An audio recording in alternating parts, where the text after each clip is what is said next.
very own Brother Noel, SDA, to Brad Alex. 10 minutes po. Running time gyapon.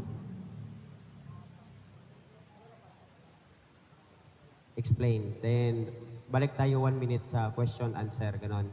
Then, pause tayo pag moderator's time. Okay, kung may mga count objections.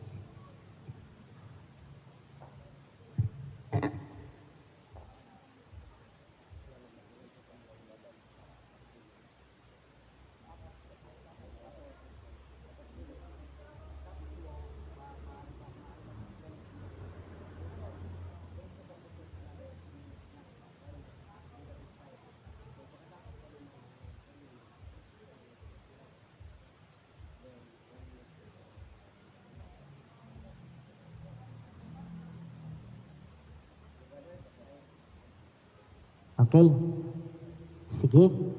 Ang aking unang pangutana.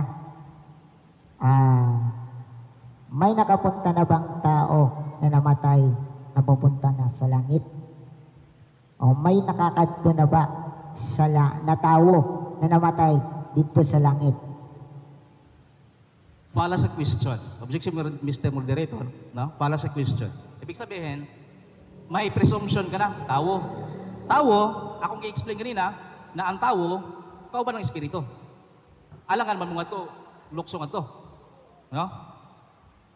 So, miski si Elijah, miski akong ikuan na unta, pero dili na mga to ang topic. Paki-rephrase ng tanong. Other question na lang. No, kasi yung tao naman kasi ang namamatay. No? Okay. Sige, ang tanong ko, ito. Saan na ba yun?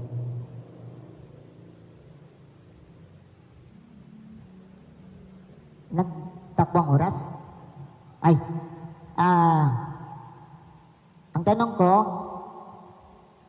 kung ang kamatayan ay ano, kung ang kaluluwa ay agad na nasa langit, bakit sinabi ni Jesus na ang gantimpala ay ibibigay sa kanyang pagbalik? Ano ang sagot mo? Katekismo ng Catholic Church, paragraph 1022 and saka 1025. Then, sabi ko kanina kung naminaw ka lang sa akong explanation, may dalawa pong judgment sa simbahang Katolika nga ginatukdok. Particular judgment and the second is the general judgment. That is the second coming. That statement of Jesus Christ is pertaining to sa second coming. Okay. So, 1 minute na ako tulog, no? Sige. Then, kanina, sabi mo, may tao ba nga nakapunta sa langit kanina? No, walang tao nakaabot sa langit. Okay? Ang living soul, kung nagiging sa inyo ang libro, 10 times truth, living soul minus dust, or minus breath is equals dust. So, wala tao. Kaya kung tao nga to, wala tao nga makakanto. Kinanglan, mamatay una siya. Gusto mo makakita sa Diyos? Mamatay ka, anay. Joke lang. Di ba? Oo, tanan kita. Mamatay anay ang tao, antes niya makakita ng Diyos. Okay. Ibig ba sabihin na pag namatay ang tao, makikita niya ang Diyos? Okay. Makikita sa Espiritu. Pero sa iyang lawas, makadto na sa sementeryo. Ang lawas mismo, makakita sa Diyos. Basa sa Revelation Kapitulo 6, versikulo 10, 9 and 10. Ang Espiritu, nag-agrangay, kung kanusa man kami ni mo husgaran, Ginoo. Nag-antos na kami diri. Kanusa man kami mo husgaran? Sige, basa kapatid. Revelation Kapitulo 6, versikulo 9 and 10. Yes.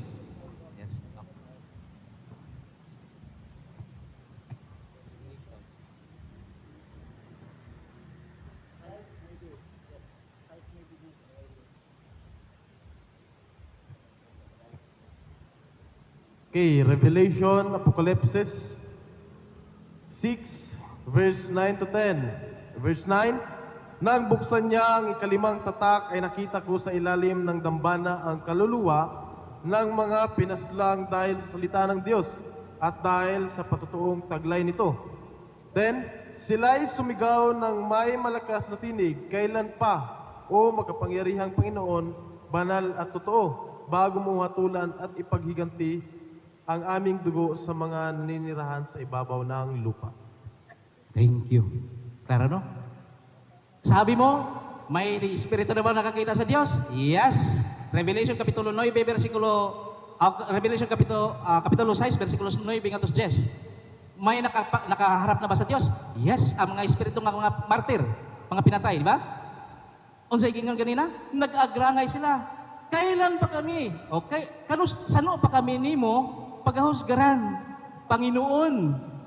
Sabot pasabot, nakikita nindaan Diyos.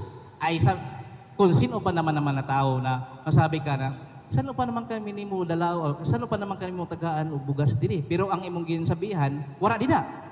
Di ba? Ibig sabihin, ang espiritu nga nagsurmaton, dida sa Revelation Kapitulo 6, kaatubang niya ang Diyos. Nakikita ba niya ang Diyos? Yes. Okay na. Pera na lang kami minuto, bro. 6 minutes. Dahil sinabi mo yon, ibig bang sabihin, dahil nakita na nila ang Diyos, doon sa kaluluwa pa lamang sila. Mali ba ang Biblia na sinabi, wala pang nakakita sa Diyos? Yung question mo is fallacy, kung tani. Pero sa baton po na, wala pang nakikita sa Diyos, tao. It pertains to a person, living soul, not spirit. Ano ba? Wala pa nakikita sa Diyos, wala pa nakikita sa Diyos na tao. Pero wala man nagsabi, wala pa nakikita sa Diyos na espiritu. Kaya sa Revelation Kapitulo 6, versikulo 9 to 10, tubang nila ang Ginoo. Ika-istorya nila ang Ginoo. Saan pa kanimi mo husgaran? Panginoon. Di ba? Subot pasabot, katubang nilang Ginoo, espiritu. Pero kung pertain kita sa tao, sabi ganina, si Jesucristo, mao ang naong sa Diyos nga dili nakikita. So ang mga apostoles, nakikita nila ang Diyos. Kay naong man si Kristo. Ikaw, kanaong man ka sa Ginoo. Let us make man in our own image and likeness. Nakikita mo ba ang Diyos? Yes, nakikita mo ang Diyos. Sa diin? Sa imo kapwa. Wala ba nakikita sa Diyos? Literally? Dahil sabi mo, walang tao pero may kaluluwa na nakakita sa Diyos. Tama? Ano ba ang ibig sa kaluluwa sa Biblia? Ano bang ibig sabihin sa Biblia ng kaluluwa? Broad meaning ang kaluluwa, no? But the synonym of that is spirit. Sometimes, may ginatawag bang kita na living soul. Ang living soul ay buhay, tao yon. Pero kapag minus breath, that is spirit na. Yung lawas niya, dili na itong matawag na living soul. Okay? Yan. Ibig sabihin, bro, dahil ibig sabihin, doon sa Ecclesiastes 9, verse 5, ibig sabihin doon na ang patay or sinabi diyan sa Biblia na ang kaluluwa o ang breath ay babalik doon sa Panginoon. Yun yung Holy Spirit, yung kaluluwa ng tao na babalik sa Panginoon at yung kanyang dust ay babalik sa lupa. Ngayon ang tanong, kung bumalik na sa Panginoon o pumunta na sa Panginoon yung tinatawag natin breath, yung ano niya, yung buhay na binigay sa kanya ng Diyos. Ngayon, iyon ba ang kaluluwa na gumagala-gala pa dito sa lupa ay ano ba yun? Okay, wait lang. Ano ba yun? Kasi sabi mo nakikita. Okay. Sige, let's honor the objection. Nasa rule na pwede tayo mag-object. No? Fallacy kasing question. No? False. Una, wala ako nakapamatuod na ang espiritu sa tao, sa patay, nagagala-gala pa din sa kalibutan. Right after death, the spirit will go to heaven. Judgment. To face God. For the judgment. Wala akong mag-ingon nga, nagagala-gala pong espiritu din sa kalibutan. Naintindihan, bro? Yeah. Honor bang akong objection? Sige. The objection is honored. Paki-explain mo, brother. Paki-elaborate mo itong gimin mo kaganina na nagala-gala pa. Okay, kasi sabi niya kanina, di ba, nakikita pa ang Diyos. Nakikita pa nila at nagsabi pa nga niya, kailan mo kami hatulan? Sabi doon sa ibinasa, di ba? Ibig sabihin, andun pa, nakikipag haalubilo pa, hindi pa kinuha. Kasi sa Biblia, sinabi na agad, na babalik agad sa Diyos, hindi na Ngayon, mali ba yun? Hindi ba makikipag-usap ba muna sa Panginoon bago kunin ng Panginoon yung bago bumalik sa Panginoon? Aliwa? Okay. Kung ako pa sa imo, bro, reconstruct mo na imong statement, no? Imong question. Dapat nag-construct ang statement na question na kung ano? Kay una, wala ko kay ang heaven is nasa kalibutan? Wala. Wala sa kalibutan ang heaven. Ato sa piling ng Panginoon, ato sa lugar sa Ginoo. Yes, doon sa langit. Doon sa nandiyan sa Revelation Kapitulo 6 versikulo 9 hanggang 10. Oh, pamati gani, no? Pamati og maayo kay ron na pag-reconstruct sa imong question, maayo. Kasi tinanong ko yon, bro, kasi sinabi mo nga nakikipag-usap pa sa Panginoon. Nag-reconcile pa nga sa Panginoon, kailan mo kami kailan mo kami hahatulan. No, kaya ibig sabihin ba doon sa inyong stand na patungkol diyan sa katisism, no, na okay, doon sa inyong aral na doon sa ito, yung pag ang kaluluwa ay hindi ko na kasi hindi mo na sabi mo hindi na nga ngayon kung ang kaluluwa ay dito sa yung ano tawag dito, yung pag namatay na ang tao, hindi na dapat kasi sa katikism nyo merong okay.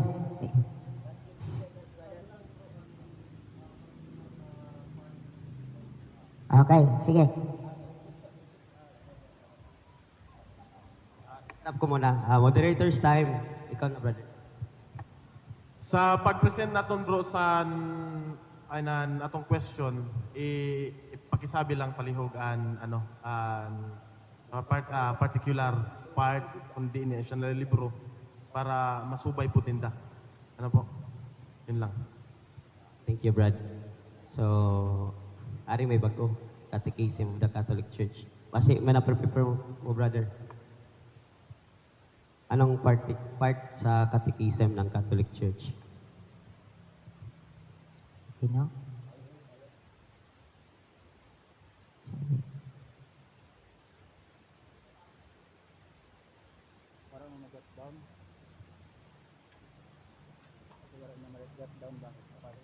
Okay na. Sige na, iba na lang ang tanong ko. Kasi, no. Okay.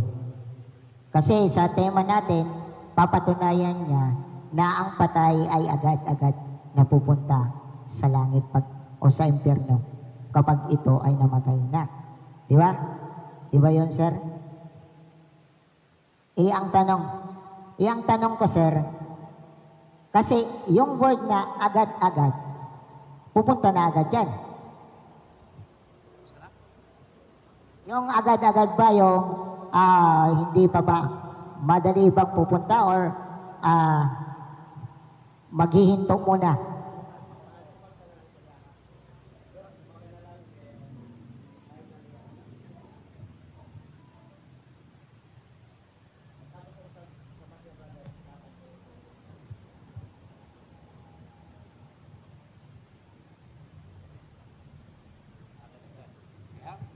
So, sabi agad-agad po ba? Yes. Sabi dito, and humans die only once and afterward are judged.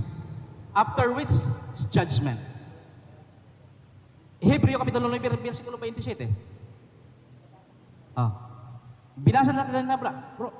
After which, judgment comes. Pagkahuman sa kamatayon,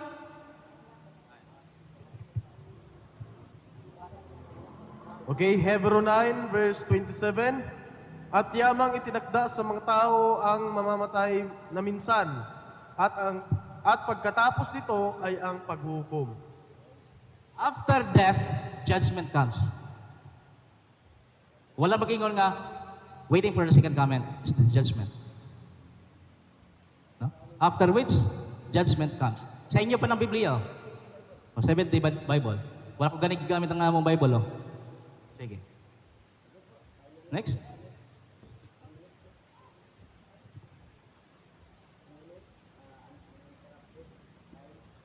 Okay. Start na, bro? Okay,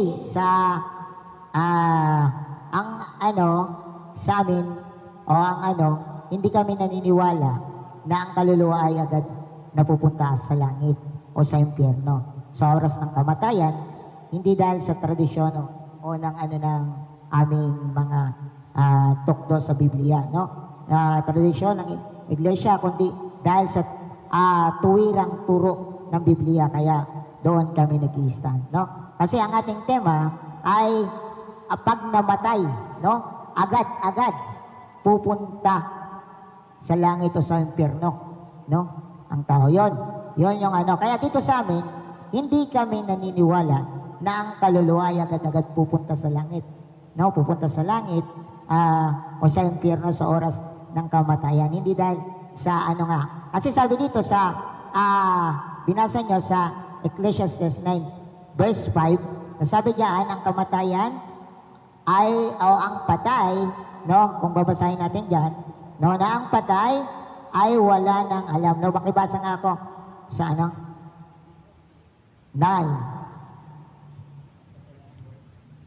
9 verse 5. Babasahin post time. Ayan, sa Biblia. O sige, basahin mo. Okay, Ecclesiastes 9 verse 5. Sapagkat nalalaman ng mga buhay na sila ay mamamatay, ngunit hindi nalalaman ng patay ang anumang bagay, at wala na silang gantipala sapagkat ang alaala nila ay nakalimutan na. Okay, no? Dito, sinasabi dito, kung ang patay ay walang nalalaman, paano siya makakaranas ng kaligayahan sa langit o pagdurusa sa impyerno agad-agad, no? Kaya dito, no, dito naman sa amin, dito hinalintulad dito sa Juan 11 verse 14, no, na ito kanina yung binasa ni in-example ni brother. O pwede ba itong basahin, bro? Kaso mauubos ang yung oras. Ginapos. Sige, basahin. Juan 11, 11 to 14. Verse 11, pagkatapos nito'y sinabi niya sa kanila, si Lazaro na ating kaibigan ay natutulog, ngunit ako'y pupunta roon upang gisingin siya. 12, sinabi ng mga alagad sa kanya, Panginoon, kung siya'y natutulog, siya'y gagaling. 13, sapagkat ang sinasabi ni Jesus ay tungkol sa pagkamatay ni Lazaro. Subalit, inakala nila na ang tinutukoy niya ay ang karaniwang pagtulog. Verse 14, sabi din, kaya't pagkatapos ay maliwanag na sinabi sa kanila ni Jesus, namatay si Lazaro.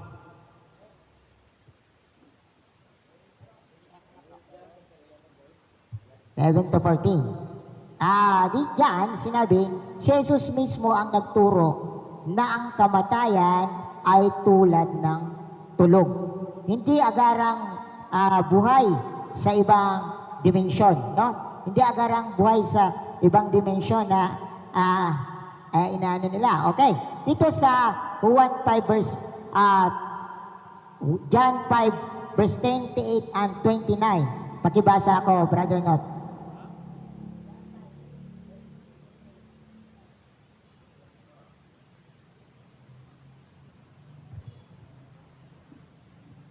Juan 5, versikulo 28 at 29.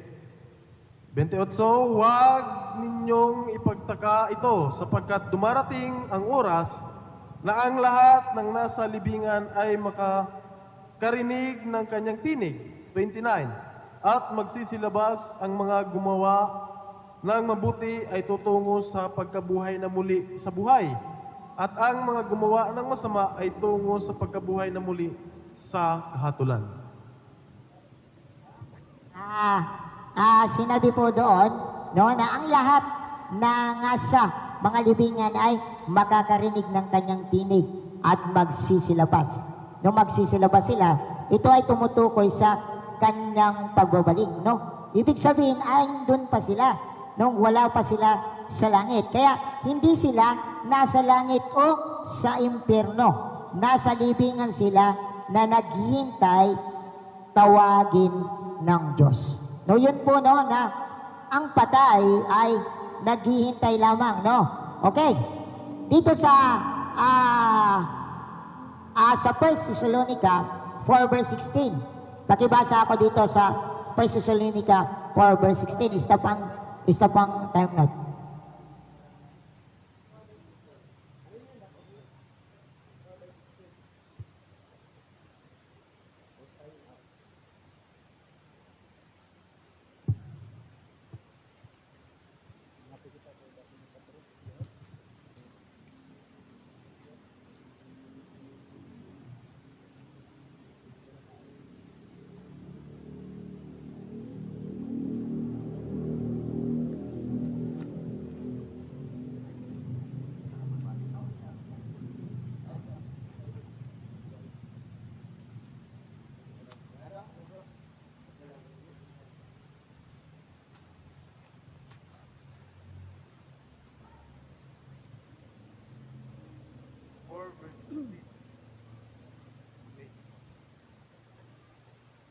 First Thessalonians 4 verse 16, sapagkat ang Panginoon mismo ang bababa mula sa langit na may sigaw, may tinig ng arkanghel at may trumpeta ng Diyos, at ang mga namatay kay Kristo ay ibabangon muna.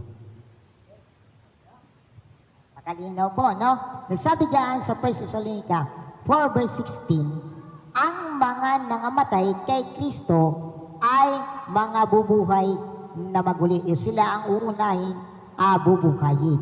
At sinasabi dito, hindi sinabing umakyat na sila sa langit. Nung hindi agad umakyat sa langit na nakipag-usap, kundi sila'y babangon mula sa kamatayan. No? Mula sa kamatayan. Kaya dito po, sa Greek New Testament, ang salitang ginamit ay koimao, no, koimao na nangangahulugang matulog, at ang salitang kaluluwa ay suchi, no, suchi, na ang ibig sabihin ay life o being, no, life o being, hindi isang hiwalay na immortal ghost, no, na ihiwalay at makikipag kwentuhan pa. Kaya ang pag-asa ng Kristiyano ay hindi agarang langit, kundi ang tinatawag nating anastasis, na ang muling pagkabuhay. Dito po sa dito nawala. Ayun. Ilang oras na lang, bro?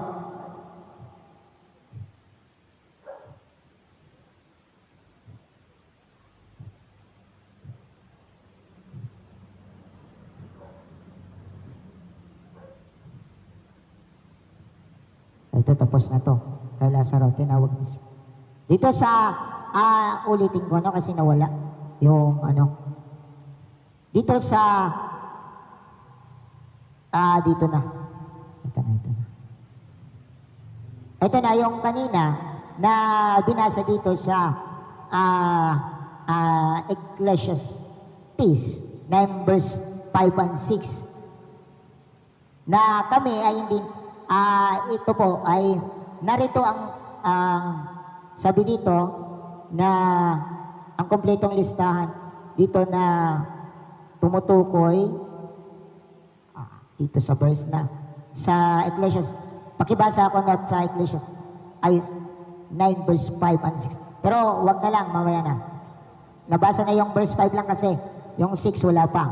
Sapagkat nalalaman ng buhay na sila ay mamamatay, ngunit ang mga patay ay walang nalalaman sapagkat ang alalalan nila ay nalimutan na.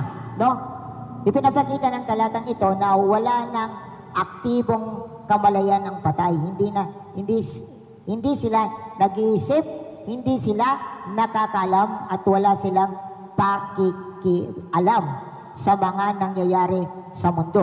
Kung ang kaluluwa ay aktibong nabubuhay sa langit o impyerno, hindi sasabihin ng Biblia na walang nalalaman ang patay. At dito sa verse 10 sa Ecclesiastes 9 verse 10, sapagkat walang gawa ni kata, ni kaalaman, ni karunungan sa Sheol na inyong paruroonan. No, ibig sabihin na ang Sheol ay lugar ng mga patay o libingan.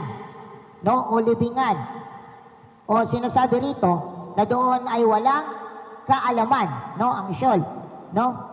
At walang aktibong gawain. Kaya hindi ito tumutugma sa ideya ng agarang buhay sa langit o sa impyerno. At dito sa Psalms 146 verse 4 na ang kanyang hininga ay lumabas, siya'y bumalik sa kanyang lupa at sa araw ding yaon. No, ibig sabihin sa araw ding yaon sa agad niya pagkamatay ay nawawala ang kanyang mga pag-iisip. Pinapakita rito na sinasabi dito sa verse na ito na ipinapakita rito na sa oras ng kamatayan, ang isip at kamalayan ay nawawala. Hindi na sinasabi na nagpapatuloy ang isip sa ibang mundo, no, sa ibang mundo. At dito sa Lazaro, dito naman sa kanina nabasa na natin to, no, ang Lazaro, at dito sa 1 Corinthians, 1 Thessalonians 4 verse 13 to 16, nabasa din natin yan, no? At dito sa Juan, at dito sa 1 Corinto 15 verse 51 to 54, pakibasa ko, Brother Not. Oh. Stop muna, bro. Ilang minute na lang, bro? 6 minutes.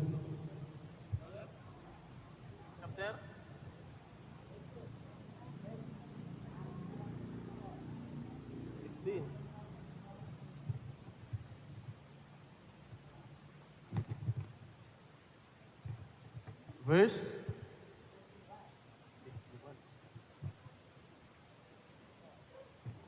okay. 1 Corinthians chapter 15 verse 51.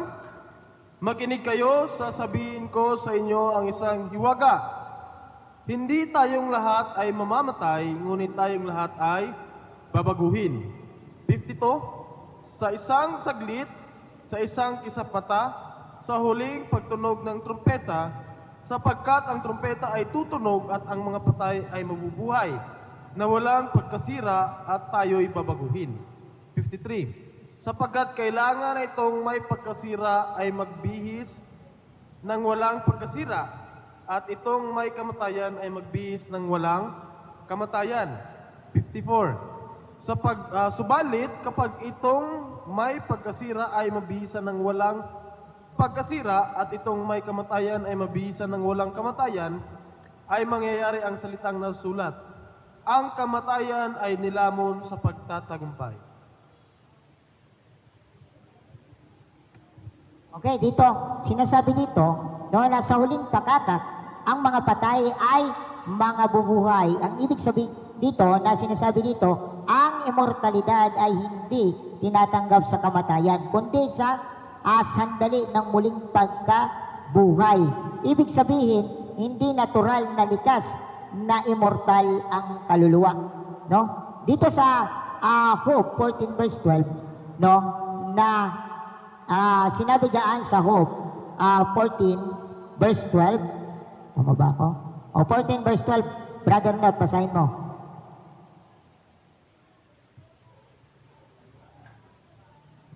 Oh.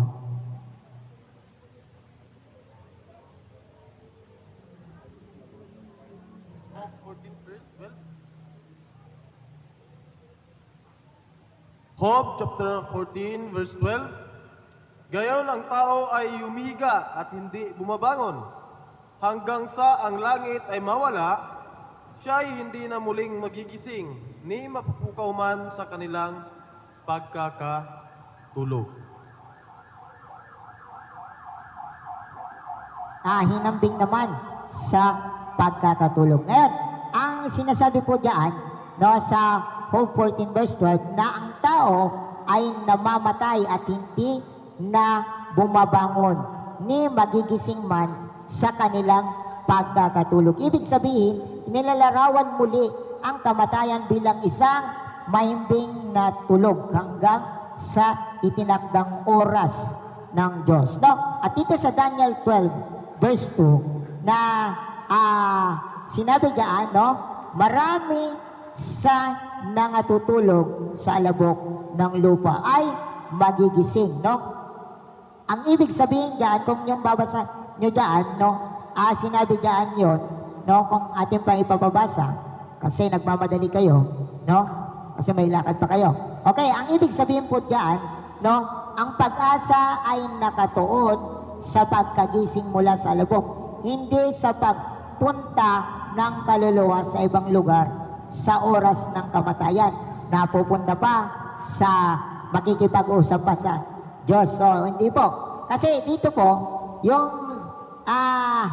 malalim na sa Greek po, ito po yung tinatawag na suchi o kaluluwa. Ito'y literal na buhay o life or being na tinatawag. Ang kuimaw naman ay ito yung matulog, no? Matulog o tulog, ginamit sa kamatayan ni Jesus Christ, no? At itong tinatawag sa Greek na anastasis, no? Ito yung pagkabuhay na muli kung saan bubuhayin ng Diyos ang tao bago yung mga taong naligtas lang, ang mga taong makakakita at makakasama at makakapag-usap sa Kanya. No? Ganun po yun. At dito, sa tinatawag nilang dito na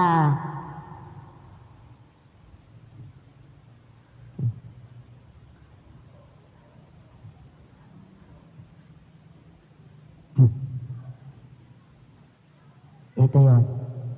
Wala.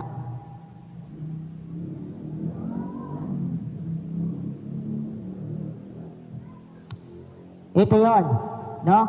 Na sinabi dito, no, na sa tinatawag na sa inyo, bro, kanina, may nakapunta na bang taong namatay na pumunta sa langit? No, yun yung kaninang sabi mong wala pa. Ngunit kayo sa bilang Roman Catholic ay kayo ay naniniwala na oo, ayon sa inyong aral na ang mga banal o saints at mga martyrs ay diretsyo sa langit, no? Dito babasahin natin. At katulad na lang na si Maria yung makyat sa langit, no? No, ayon yung ito yung sinabi dito sa Catechism of the Catholic Church, no?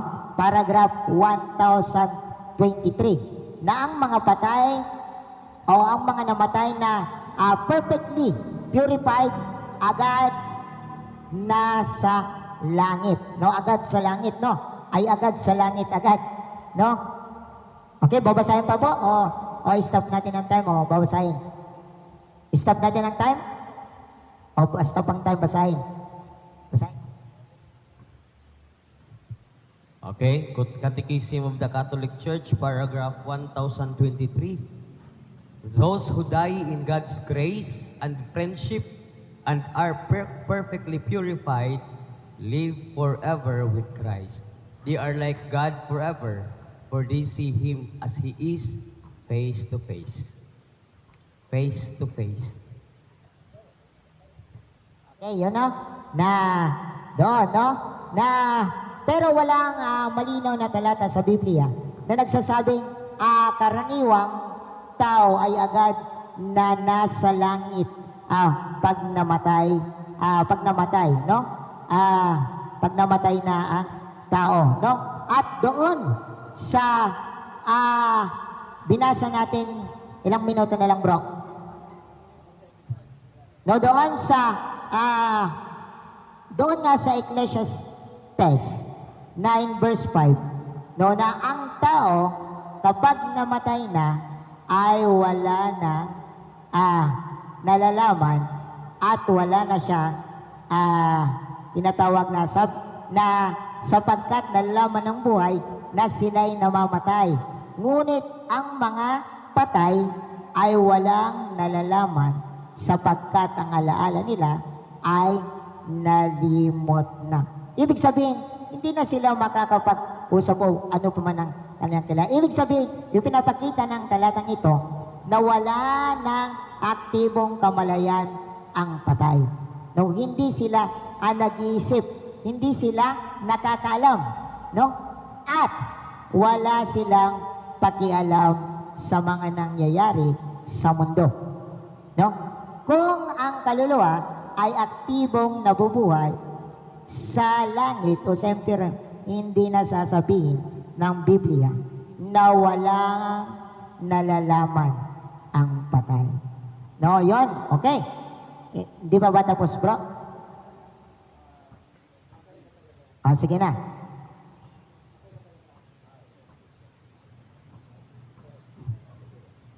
Ang ano? Basahin. Stop, bro. Basahin. Kung patay ba o natutulog ba ang sinabi dyan?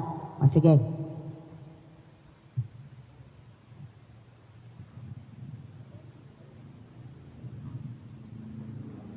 Okay.